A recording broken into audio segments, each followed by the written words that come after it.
Looking to sound like you know what's going on in the world? Pop culture, social strategy, comedy, and other funny stuff? Well, join the club and settle in for the Jeff Dwoskin Show. It's not the podcast we deserve, but the podcast we all need, with your host, Jeff Dwoskin. All right, George, thank you so much for that amazing introduction. You get this show going each and every week, and this week was no exception.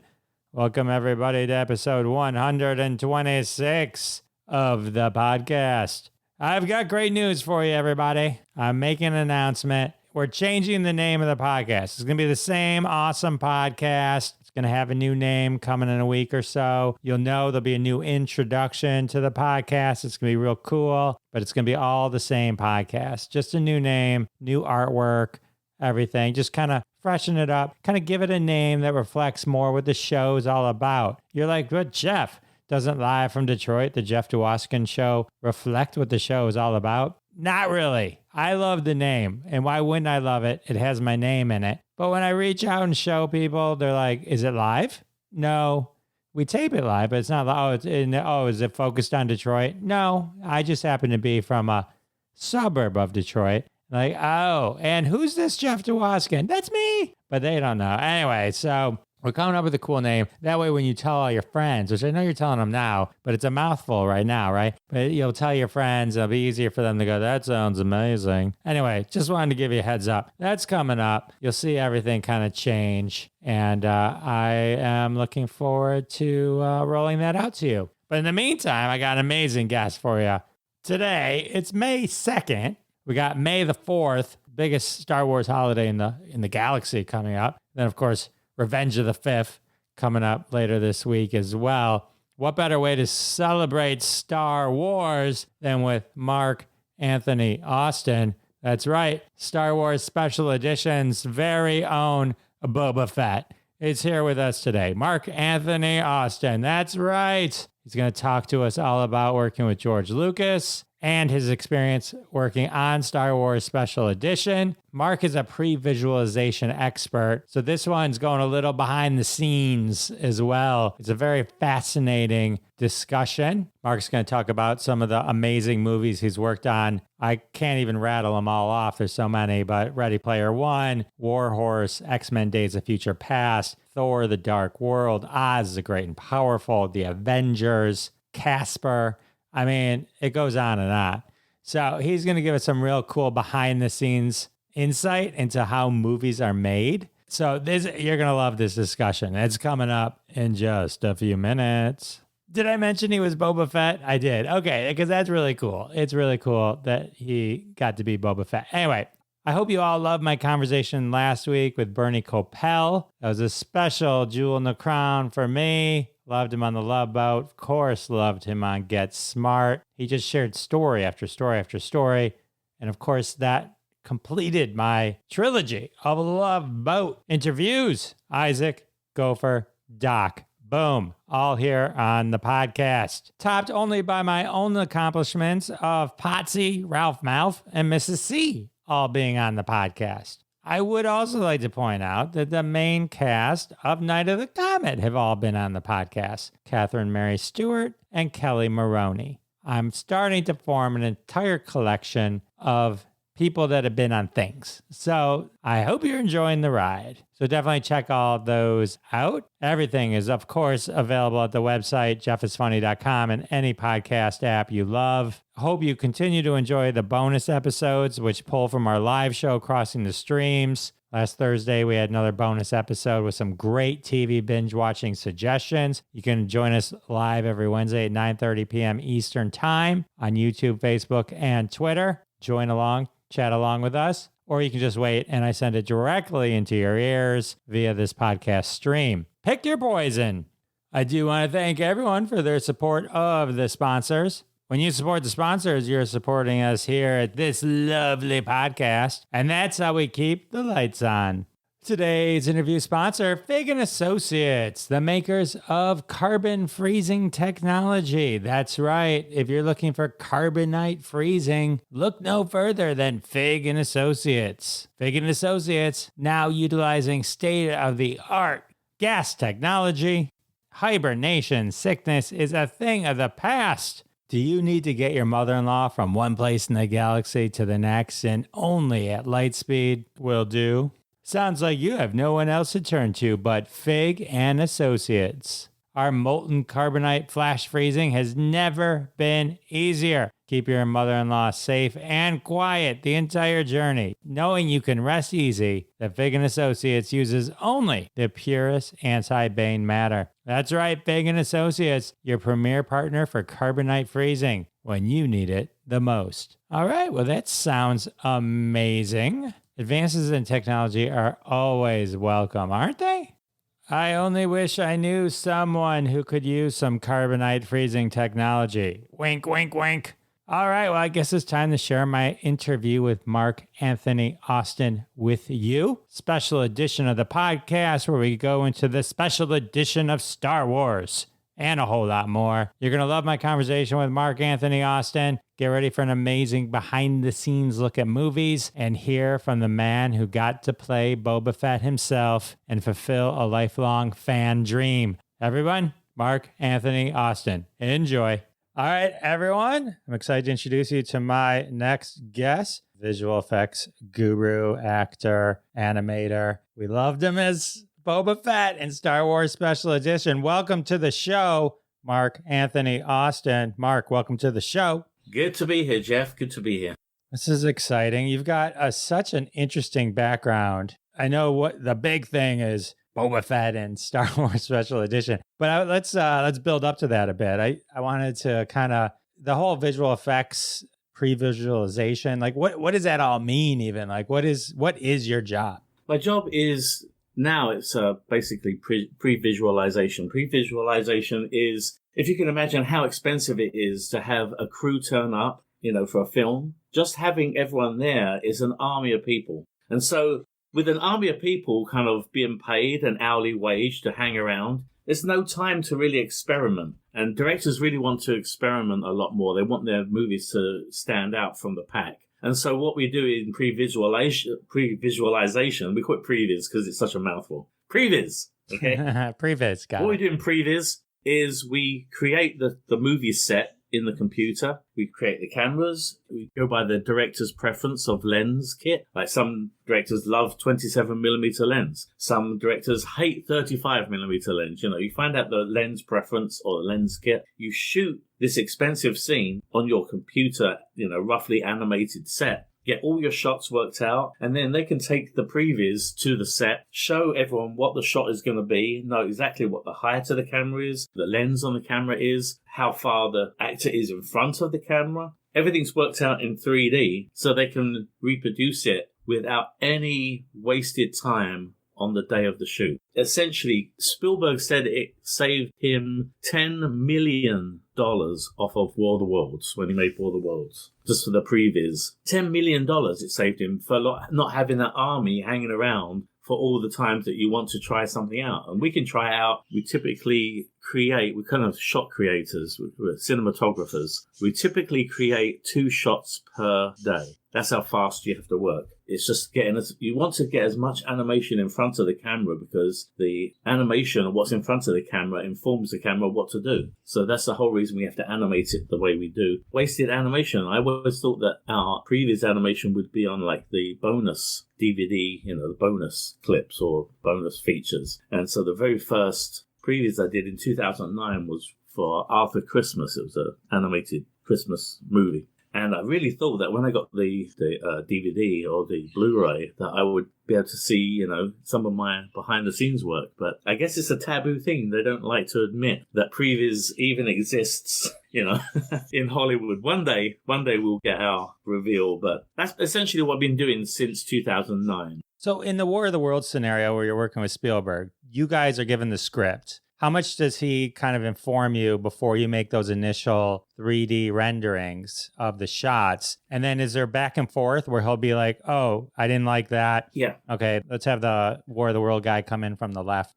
more. Yeah, I joined the company, went to previs after War of the Worlds, but it just was like the big quote that everyone was kind of parading around. I did get to work with Spielberg on Warhorse and Ready Player One and Casper, but for previs, Warhorse and Ready Player One. And on Warhorse, We were really lucky to actually be able to work on the Universal lot, 200-yard walk from Spielberg's office. So pick up our laptop, take the latest version of the sequence to his office, sit at this table, and he would give us notes and say, maybe we should go wider on this lens, or maybe we should throw a 100mm lens on this to really kind of blur out the background and isolate or flatten the subject. There's a lot of to and fro with the director. Sometimes the director isn't involved. Sometimes it's the effects supervisor. I much prefer it when it's the director because the director has the overall say of what pictures should look like. And so I'm trying to read the director's mind and show him some kind of semblance of what the movie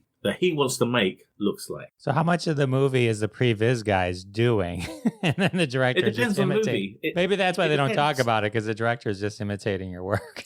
It depends on the movie. Usually, if you look at my IMDb, it's like I've got 50 movies on there. Mm-hmm. It's usually the most expensive movies. The movies that involve a lot of effects or involve a lot of people, or like the Avengers. I worked on the Avengers pretty extensively. I worked for about a year on Avengers. So we were working on a lot of sequences, but much better than having all of those stars that cost an arm and a leg to have just hang around. We got to work out all the sequences with the Avengers in the computer so that they could say, okay, we don't need that person, that we just need Hawkeye, Black Widow for this shot. Just need them to turn up today. And so they can budget and organize and shoot everything much more efficiently because they have essentially a blueprint of the movie to follow. A while back, I talked to Joe Alves.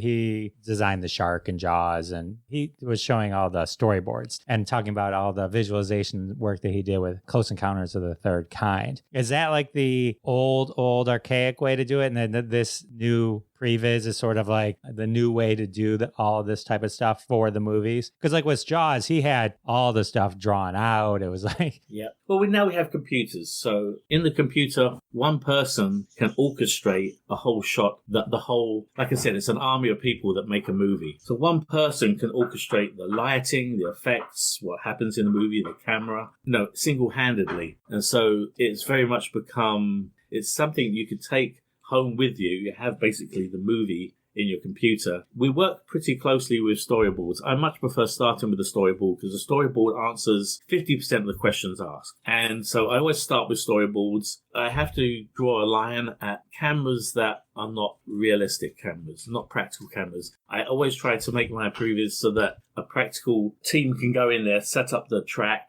for the dolly the camera along it, and get that shot that I've set up. You can't go for like fantastical shots where the camera's doing sort of these crazy moves. That's like a CG shot. I don't particularly like those shots, and whenever I'm forced to do one, I have to point out to the director, okay, you realize you cannot shoot this practically. This is going to have to be a CG shot due to visual effect for the camera itself. You can't take a real camera and shoot this. 99.9% of the time, we try to stick as much as we can to the boards, but then we're hired to deviate from the boards. We're hired for that experimentation that the director wants to try. So we will problem solve a lot of the time. Like there's one shot I did in Warhorse, big shot that Spielberg wanted. It was a shot within the trench, and the Warhorse jumps over the trench, runs alongside it as we dolly back, tries to jump the trench again, fails, falls into the trench with us. We're backing up, and it rights itself and runs past camera. We have to kind of work out how we're going to shoot this. Well, I think they had for that movie 7 different horses playing the part of the hero horse. One was really good at jumping, one was good at laying in water, which is a thing horses apparently don't like doing. One was good at just kind of like trotting or going from A to B correctly and stuff like that. They had this whole army of horses. There was one horse that jumped over, one horse was running alongside. When the horse jumps this way, they had to switch to a mechanical horse to fall into the trench. I'm not sure if they end up using a mechanical horse, a practical horse, or whether they used purely CG. I'm not sure on the day. We just set it up so that we said, you're going to have to do something because a real horse, you can't make a real horse chuck it into a trench. I'm sorry. But that particular shot, when I was dollying back enough to let the horse go past, I went, in my virtual set, I went through the wall of the trench. I was like, oh my God, like in a computer game, video game. So I said to Spielberg, we can't actually practically get this shot because they were building the trenches in Surrey in England while we were working on the shots. So they were actually building all the sets. So he said, well, I really want this shot. So if you can draw on the blueprint a dugout that you can pull the camera back into to pan with it, then I'll send. And so I was drawing on the blueprints, and they sent the blueprints to England. And some poor guy had to change the set to accommodate this camera for this one shot. That's the thing I love. That's the thing I love about. I used to be in animation where you would be focused on one shot, and now I work in previews where we're focused on a sequence. So it's how these shots cut together. Most of the time nowadays for Netflix, I actually edit all the shots together. I give them my version of the edit. It goes to the editor. He either uses it or fine-tunes it. But we're literally making the movie in our homes now. That's fascinating. Lots of security. Lots of security. Oh, I get mad. You're not emailing the files over. No.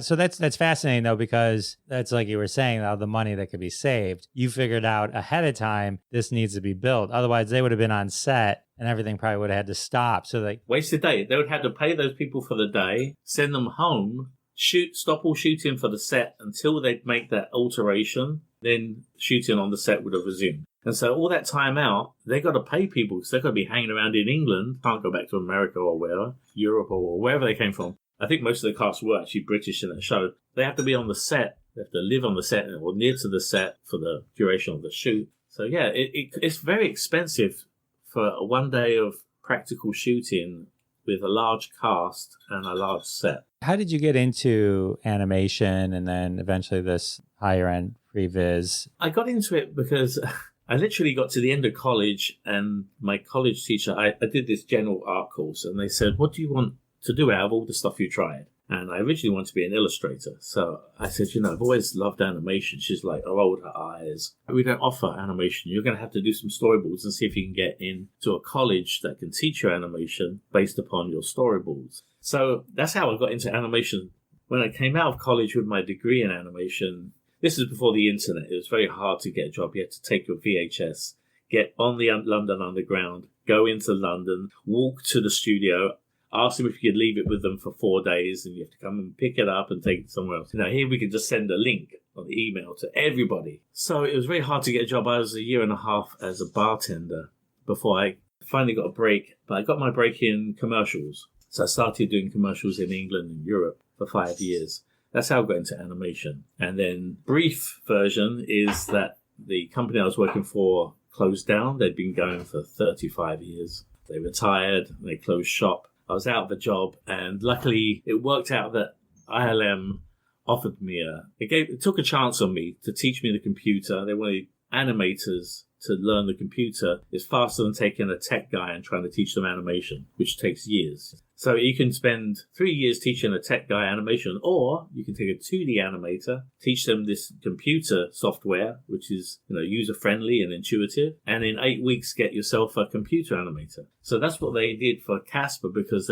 this is before they were... Now, you watch a movie, you see an army of computer animators, on the credits. Credits go up, and it's just 5 rows of just names going up and up and up. It's all the animators. So computer animators now, different story back in the 90s. There was nobody that had done it. Nobody had, at that point, created a movie where the computer character was the hero. So Casper was kind of groundbreaking because of that reason. That's how I got into animation, and that's how I got into animation in movies, in a nutshell. I loved Casper. What were some of were you responsible for a particular ghost, or? I was the animation lead for Casper, and Phil Robinson was the animation lead for the Ghostly Trio. I love it. So, all right. So they take a chance on you, Mark. Yeah. You don't just get the little person in the corner. You get Casper and Casper. That's a bit. Well, at the end, they put us all into a training course, and on training course, as well as learning the computer software that they had, and getting, and trying to help develop the ILM software, because we developed software during that movie for lip sync and stuff like that. When we were doing these improv classes, mime classes, they're looking to see who they want to have lead the group. So I was luckily chosen from the group, and like I said, another guy, Phil Robinson, who sadly passed, but he was a great animator and a great director. So one of my first responsibilities was to go in on the weekend. Actually, they wanted it done fast, overtime on the weekend, drawing Casper at his most happy, or Casper at his most sad. The extreme face expressions. Casper doing an O shape, kept doing an M an M or a P or an R. All the face shapes was my first job. Do you get to know any of the cast other than like the director? I think Spielberg executive produced Casper, right? Yeah. So as my first interaction with Spielberg was over like a satellite transmission, satellite feed. But the only actors that came in, Christina Ricci didn't come in. This is one of her first movies. It was just after Addams Family. It was like her second big movie. She didn't come in. I can't remember her name. The lady who played Carrigan. Kathy Moradi. Yes, she came in and she was a hoot. As my first kind of exposure to Hollywood actor. So it was a very, very unique experience, But then, working at ILM was great because you'd have like Robert Redford through the studio, or you'd have Sean Connery walk through the studio. I felt like I was being paid to be on vacation when I worked at ILM. That is awesome. So what came next? Star Wars Special Edition? Yeah. It was during Casper, right in the middle of Casper, that I managed to get asked if I would do the blue screen shoot for Boba Fett. That came before New Hope. So it was during Casper that I did the December of 1994. And Casper ran from January 94 to June of 95. And that's when I started New Hope Special Edition. So as well as jumping the suit, I got given, because I'd been the lead for Casper, I guess, and done an okay job, they'd given me the creatures. They said, you're going to be in charge of creatures. John Knoll is going to take the spaceships. Steve Williams is going to take Jabba the Hutt. But all the other creatures are going to be on you. I was like, what other creatures are there? If it's not Jabba. And they said, well, we had Dewbacks, Rontos, Scurriers, fake Stormtroopers, fake Jawas, Land Speeders. Oh, okay, well, that sounds like a lot. Okay. Sounds fun. Yeah, it sounds fun. Always loved dinosaurs. The first thing I had to do is come up with walk cycles for Dewback and the Ronto and the Scurrier. Ronto and the Scurrier were actually Jurassic Park Velociraptor and Brachiosaur with the skin taken off and new skin put on. Really? They wanted to recycle the inner skeleton or the control rig for the Brachiosaur. And we learnt the hard way that you can't just slap on a new skin, because where the skeleton is inside of the creature, it's very important to get those pivot points of where the bones are correct. Because otherwise, if your bones are too far to the back of your neck, you're going to get a lot of movement up front for a little bit of movement in the back. And so if you look at, there's a shot where they wanted to rear up, nightmare shot to animate because of so much you're counter animating. We learnt a lot of lessons on both Casper and New Hope of like what not to do. Of what not to do. Yeah. So when they decided to put Boba Fett into Star Wars, how did they come to choose you? I just was really lucky. It's one of those cases of being in the right place, right time. Because I told you I was working in commercials. Right. I was working in commercials, and like 6 months before we closed shop, I got to meet my boss's son-in-law. He'd come over from America. I met his name is Guy Hudson. Got to meet Guy Hudson, end up going out for a drink as you do in London, straight to the pub, off to the nightclub. Had a night out with my boss's son-in-law from America. We showed his son-in-law a good time out in the town. And that was that. He went off. So I turned up to ILM my very first day. It was actually the weekend. I went in the weekend before my first Monday. I had someone showing me where my desk was, stuff like that. He took me in, and in walks Guy Hudson. Oh my God, what? How what? Oh, I thought you knew I worked for ILM. No, I would have remembered if you told me a detail like that. So he said, he goes, well, you're very lucky because I know the guy that runs the archives, Don Bees. He's a good friend of mine. And you being a big Star Wars fan, a big Boba Fett fan, I bet you'd love to go to the archives. And so my boss's son in commercials in England was my into the archives in America at Lucas Ranch. Got to know Don Bees. They knew I loved the suit. When they needed someone to dress up in the suit for a summit at the ranch, at Skywalker Ranch, summer of 94, he said he gave me the opportunity to try the suit on. He did stipulate that if I didn't fit the flight suit, everything's attached to, it's actually a Swedish flight suit that's underneath everything on Boba Fett. He said, if you don't fit that in a flight suit, you can't do it and we'll find you another character. But, I was praying that the flight suit would zip up, and it literally was for me that Cinderella slipper moment where it just kind of, Did you not eat for a week beforehand? Did you? Oh, yeah. Well, actually, they asked me, he said, you're going to have to come along sometime. I went the very next day. Went the very next lunchtime. Did this summit. So I got to live my dream, which was wear the actual suit 4 hours, pretending to be Boba Fett. I mean, tough ask. It's fun being in a costume, isn't it? Especially when people can't see your face. I love being in a costume. I've always loved being in a costume. I got to do that summit. It was so successful. They had a second one. And then on the heels of that, they needed someone to jump in the suit for the blue screen shoot. So I sent an email to the producer saying, look, I can't tell you who told me, but a little bird told me that you're going to need someone to jump in the suit for blah, blah, blah. I just happen to fit the suit if you would need my services. I basically pushed my way into... You hustled to get it done. I hustled. I like it. I hustled to become a bounty hunter. It's an interesting scene. I remember as a kid having oversized Star Wars comic books that were written before Jabba the Hutt was edited out of that movie, out of the original Star Wars. So in these original books, it was just a big husky guy, right? And he was in these. I mean, it soon disappeared. They try to erase whatever they can erase. But I totally remember that. So it was always interesting to me when they were going back to do the special editions. Oh, they have all this footage and they're putting it back in. And well, they did. They didn't have Boba Fett in it. Yeah. Boba Fett. Well, that was something they must have just decided. Oh, let's put him in, and then he can be in the whole trilogy. Well, he wasn't even designed when they shot this. It was 1976 when they shot the guy in the bear skins, the Irish guy. Boba Fett wasn't even a design at that point. It was only between New Hope and Empire that they designed this character they were going to make a whole army of, and then finalized on the suit. They realized too expensive to make a whole army of these guys. Let's just have one as a bounty hunter. That was the creation of Boba Fett.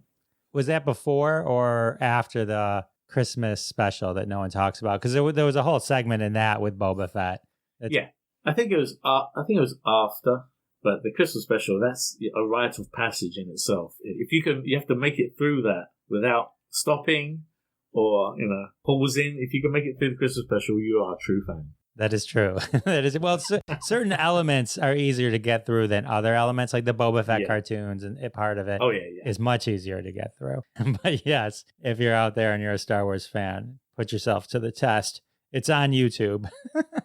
So, what was it like shooting this whole? How did they kind of put this all together? Make the decision eventually, like, all right, let's put this version of Jabba in there. Let's get Boba Fett in there. Like, how do you even film something like that?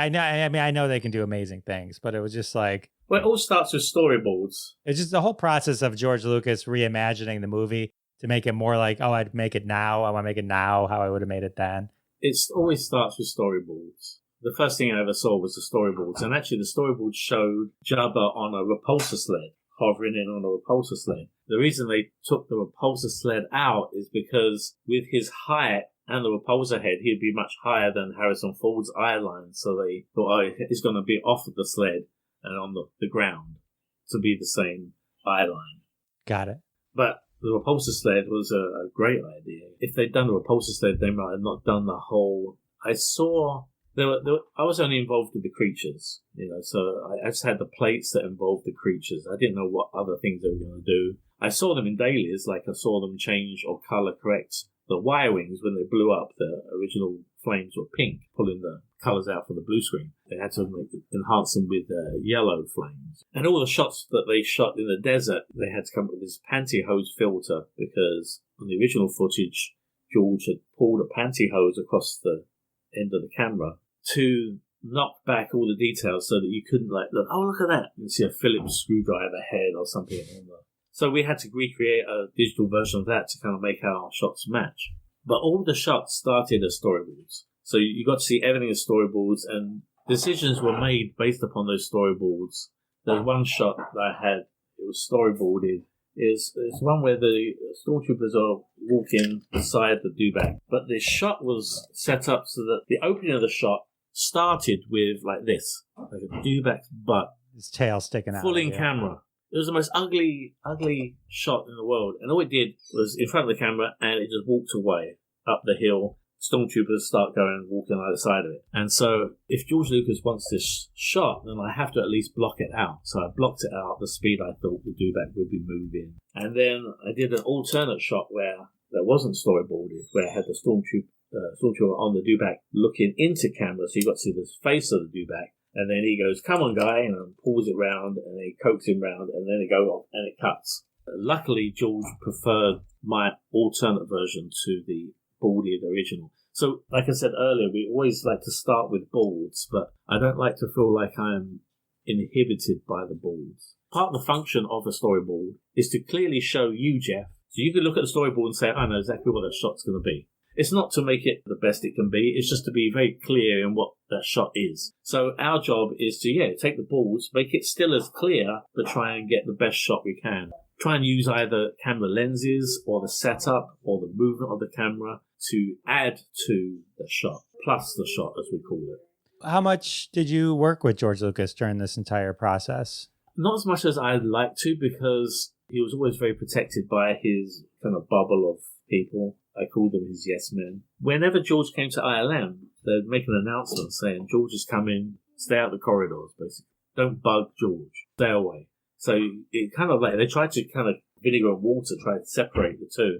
I think mainly because in the past, he was pounded by Star Wars fan questions and remarks and stuff, and he probably just got fed up with it. Right, he's in charge. Probably got fed up with it. But, the bubble takes it too far. Right, he's there to reestablish his vision. And yeah, the bubble has to allow people like me in to help him. Oh, absolutely. Yeah, no, I agree with that. And it took a couple of times where I had to kind of just break through the bubble so I can get to speak to him one-on-one, and we sort of discuss the do-back shot. Because up until then, he seemed kind of a bit like, whenever you see George on any kind of media, he seems a bit disinterested a little bit. Seems a little bit preoccupied, like he could be somewhere else, happier somewhere else, not being in front of that camera and people asking questions. He was like that in real life as well. And so it was funny, when I brought up the idea of an alternate shot, suddenly he kind of like was engaged. Like, right, there's someone actually paying attention and wants to even make it better, yeah. Well, whatever he says, he could say something that makes no sense, like toast marmalade jam or something, and someone would say, that's a great idea, And so he was surrounded by that. I think if you're surrounded by that, it must affect you. And so when I came along and kind of like challenged him about, well, instead of this shot being the Dubek's butt, how about we have this, where it's more like having to be coaxed into the same cut point. And suddenly he was engaged. And so it was really cool, those moments. I wish we had more. Like I said, you were kind of like isolated from him. Most of the time we'd talk like we're talking now over, back then it was a IONET transmission or a satellite transmission. And in the middle of the screen would be the dailies. At the bottom of the screen would be a small kind of sliver showing a camera looking at us. Top of the screen would be George in his Santa and Selma house and Rick McCallum at the ranch. And so you were kind of very separated from George most of the time, because he was busy writing his ideas for the prequels. Got it. So that's what he was busy doing, and us doing the special edition wasn't as high a priority as prequels were. So that's why he wouldn't come into the studio. He'd do it via basically a Zoom. Was introducing some of these new technologies into the original trilogy sort of a precursor to get him trying to see how some of these new things might work on episodes 1, 2, and 3? Yeah. Unfortunately, it took making a trilogy with the overuse of computer effects to realize the error choosing that much computer effects over practical. So we learnt the hard way, and unfortunately the prequels were what we paid to learn that lesson, and so the sequels have learnt that lesson. Sequels were much more using CG, where CG was obviously a better fit, using practical, where practical was obviously a better fit. And so finally, I thank goodness for that. Maybe I contributed towards his decision to make CG so much dominant factor in those prequels. I don't see how I could. I think George is going to decide what he wants to do. I don't think I've got any influence over that. But there was a shot that I did. It was a shot outside the cantina, and the do back here, and I had a stormtrooper dismounting and jumping off. Boop, and there's C-3PO and R2 in the foreground. And when I showed it to George, he was like, where'd you get the footage from of the stormtrooper? And I said, actually, that shot some reference. I actually made Tom Kennedy, the producer for the special edition, to go up on a step ladder. He'd go 3 steps. I wanted him to go 4 steps. Go 4 steps. Okay, 3 then. And jump down. So he held onto the step ladder and jumped down. And that was my reference.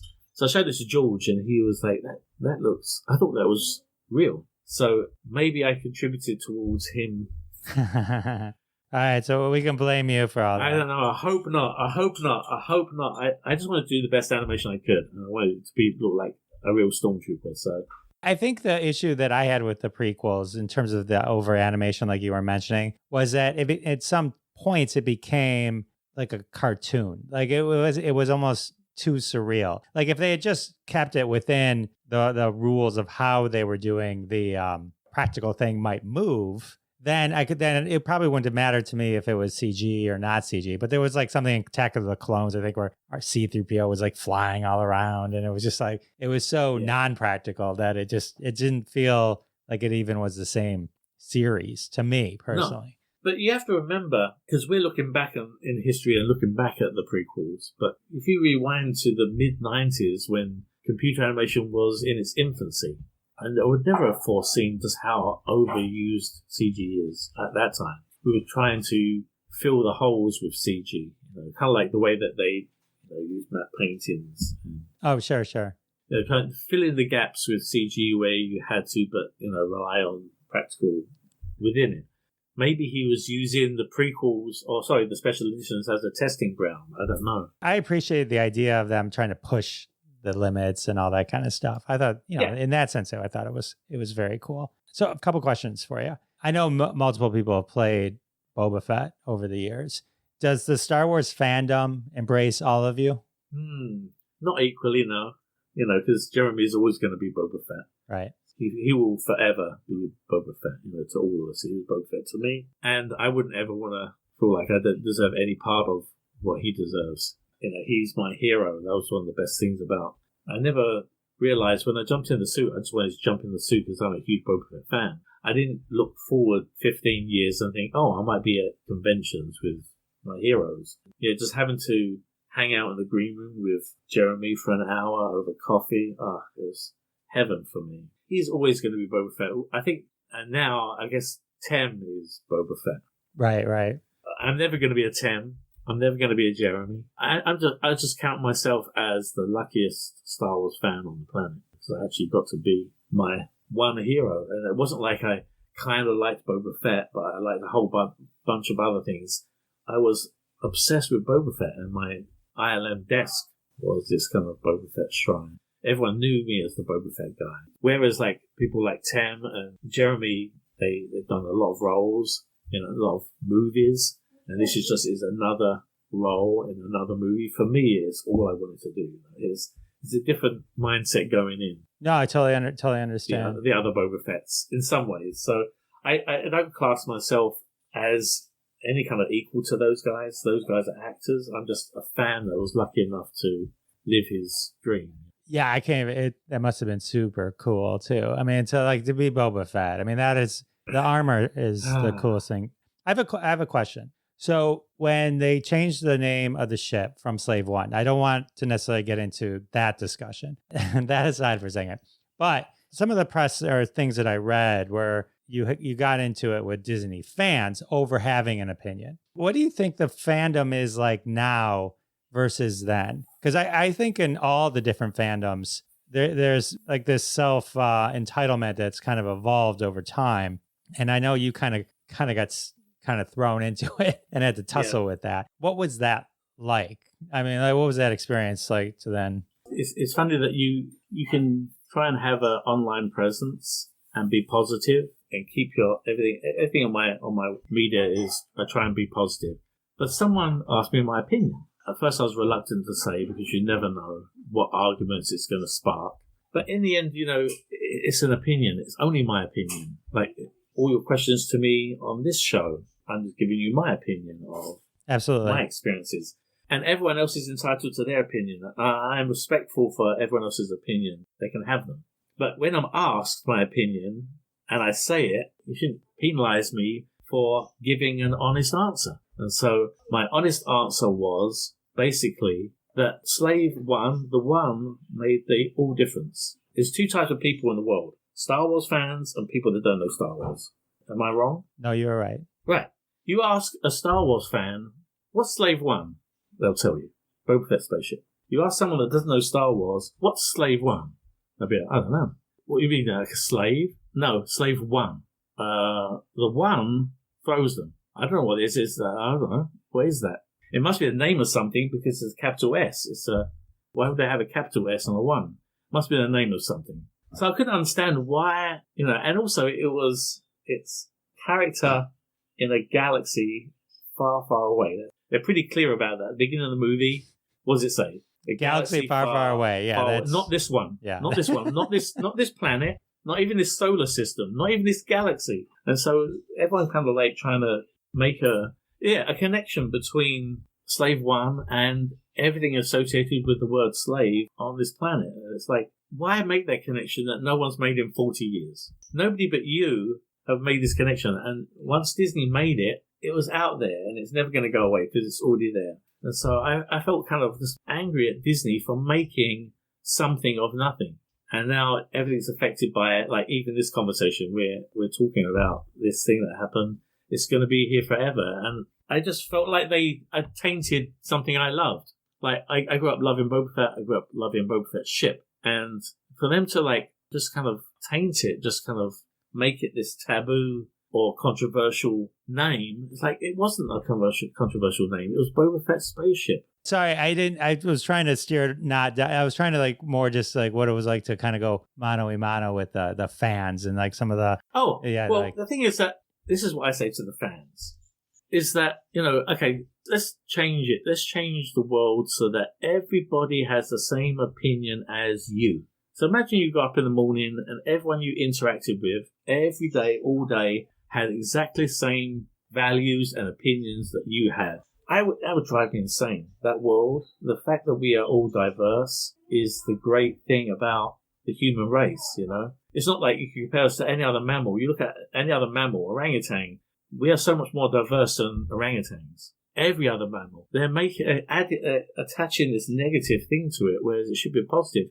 I'm very grateful that we are as diverse as we are. I'm grateful for hearing other people's opinions. I had opinions about like the Book of Boba Fett. I had a gripe after episode 1. I went on a podcast and I griped. And I was like, man, if I was Boba Fett, I wouldn't just take my helmet off. Completely strange cantina bar. Goes in the cantina bar, takes the helmet off. Like, it bothered me. And then it was pointed out to me, yeah, but he spent so much time with the Tusken Raiders that he doesn't feel as reliant on his armor as he did in the original trilogy. I buy that.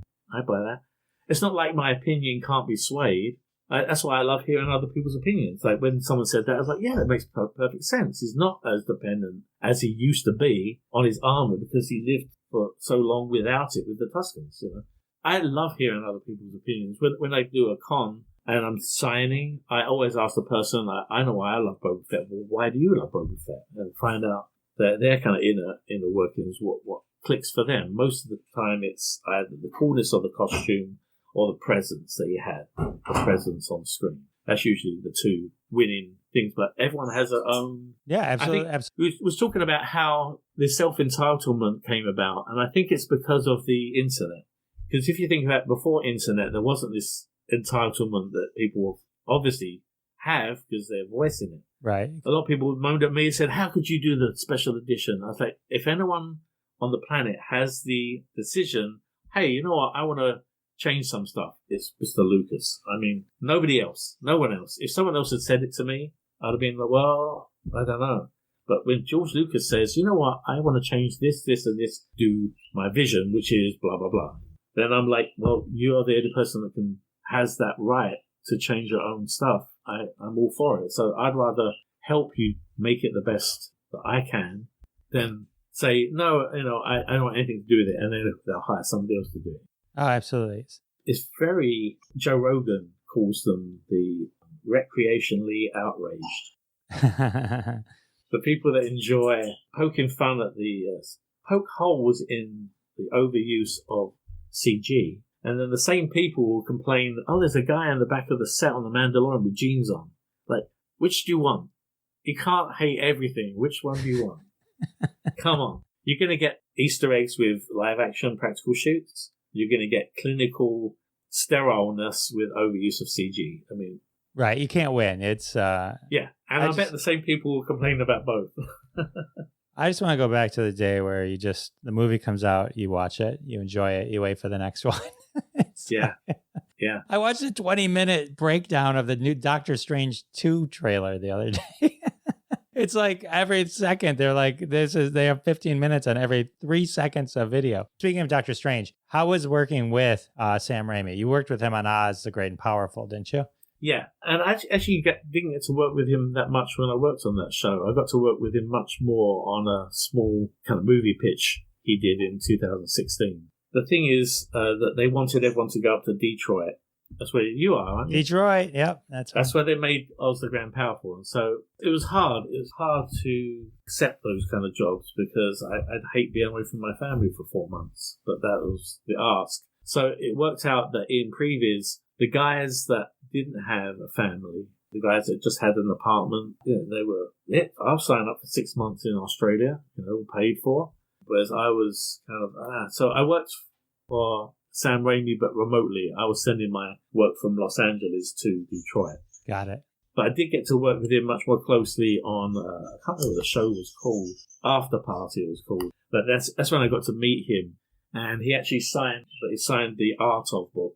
Oh, that's cool. I didn't get credit in the movie. And so he wrote a nice thing in the front of that saying, thanks for your hard work. Because stuff I did for that show was, I did a lot of stuff with the flying baboons. Sure. And I actually did it so when they grabbed Belinda, Good Witch, when they grabbed her, one grabbed her with his hands and the other grabbed her with his feet. And I thought it was much more creepy, the baboon grabbing her with his feet, and flying. But they opted, I guess, to just hand. I worked on that and the flying monkey. Very cool. What are you working on now? You're at Netflix now, yes? At Netflix, and I'm just finishing my second movie working for them. The movie's going to be going on for another year after I finish, but it's Ultraman. I loved Ultraman growing up. Live in Japan.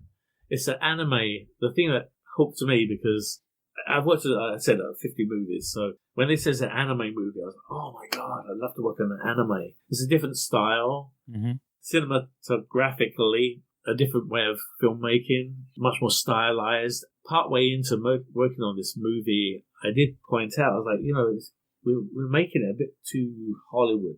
We're making it like we would a Hollywood movie. We should start to think about injecting those anime moments where you kind of stretch the background or kind of, have things warp or the time slow down, or just the use of camera, the relationship between the camera and the subject usually changes for those stylized moments. Very cool. All right, well, I'm looking forward to that. I loved Ultraman growing up. That was like come home, turn on one of the 5 channels we had at that point, and then watching Ultraman. That's awesome. I did actually work on Ultraman once before. You did? Because he was originally supposed to be in Ready Player One. Oh. They swapped him for Gundam, I think. But when I did the previews, it was a fight between Mechagodzilla, Ultraman, and Iron Giant. Spielberg took all his references out of that movie, didn't he? Like any of a Spielberg movie reference? Did I read that? I'm not sure. When I was working on it, I thought there's no way they're going to make this movie because there's too many IPs in there, there's too many licenses. How can they ever make this movie? I really didn't think it was going to be made. I was surprised when it finally did get pushed through. Well, Mark, thank you so much for hanging with me. I can't thank you enough. This was a lot of fun. Cool. It's been fun spending my Sunday morning talking to you. And I'm like an onion. I know there's a million other things we could have talked about, but maybe we'll do it another time. I want to be respectful of your time. Very cool. Thank you so much. All right. How awesome was Mark Anthony Austin? No disintegrations, please. I can't think of a better way to celebrate May the 4th, Revenge of the 5th, and just your general love of Star Wars than diving into a little behind-the-scenes Star Wars conversation. It was so fun.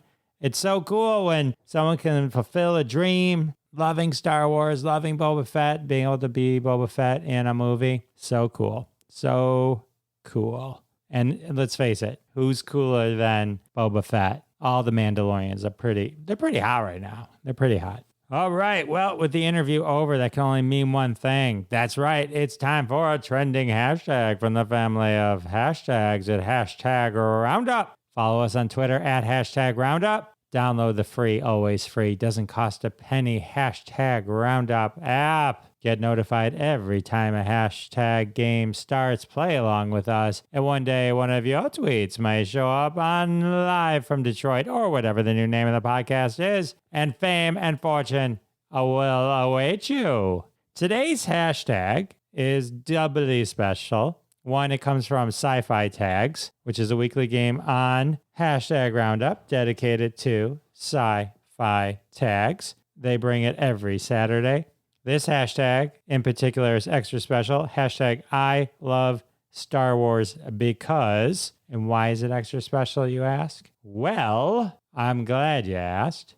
It's extra special because Mark Anthony Austin actually guest hosted with Sci-Fi Tags for this hashtag, which trended top 10 in the United States. That's right, at Boba Fett, ANHSE. That's Mark's Twitter account. Anyway, so Mark was part of this hashtag.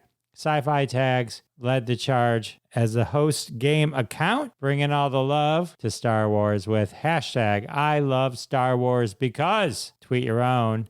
Tag us at Jeff Dwoskin Show. We'll show you some Twitter love. Let's read some reasons that people love Star Wars. I love Star Wars because lightsabers make everything better. That is so true. I love Star Wars because it took itself seriously enough to support the story, but never so seriously that you didn't feel you were able to relate with the characters. So true. I love Star Wars because of sassy droids. They were sassy. I love Star Wars because it's an inspiration. Strong people don't put others down. They lift them up. Darth Vader, philanthropist. I love Star Wars because every moment is amazing. Take it all in. I love Star Wars because of the dark side. There's always one in the crowd. I love Star Wars because it changed my life. The lessons of the 6 films are universal and its heroes are an inspiration. Thank you, George Lucas, artistic storytelling genius, and all the EU authors, artists who followed in his wake and expanded upon his mythos. I love Star Wars because of the fearless princess who took control of her own rescue. Smart, witty, calm, and clever. Princess Leia was a badass. Damn straight she was. I love Star Wars because it's not Star Trek. All right, someone's going for brownie points. These are all amazing #I love Star Wars because tweets. And here's another one. See if you can guess who this is from. #I love Star Wars because I'm in it for one reason, but I loved it way before that miracle happened. That's right. That's from Mark Anthony Austin himself. And our final #I love Star Wars because tweet. I love Star Wars because when done right, it brings people together. It unites humanity across ethnic lines, color lines, generations, and geographies. Done right, it brings joy to millions every decade. There you have it, folks. A bunch of reasons with still a million more out there on why you should love Star Wars. That's right. Thank you, Sci-Fi Tags. Thank you, Mark Anthony Austin. Well, with the hashtag over and the interview over, it can only mean one thing. That's right. Episode 126 has come to a close. Can't believe it. Just kind of flew by, didn't it? I guess that's what they say happens when you're having fun. All right, well, you guys celebrate May the 4th and Revenge of the 5th responsibly, all right? Don't go using your lightsabers in places you shouldn't be lightsabering. Be safe out there. I want to thank my special guest, Mark Anthony Austin. And of course, I want to thank all of you for coming back week after week. It means the world to me, and I'll see you next time. Thanks so much for listening to this episode of The Jeff Dwoskin Show with your host, Jeff Dwoskin. Now go repeat everything you heard and sound like a genius. Catch us online at thejeffdwoskinshow.com or follow us on Twitter at Jeff Dwoskin Show, and we'll see you next time.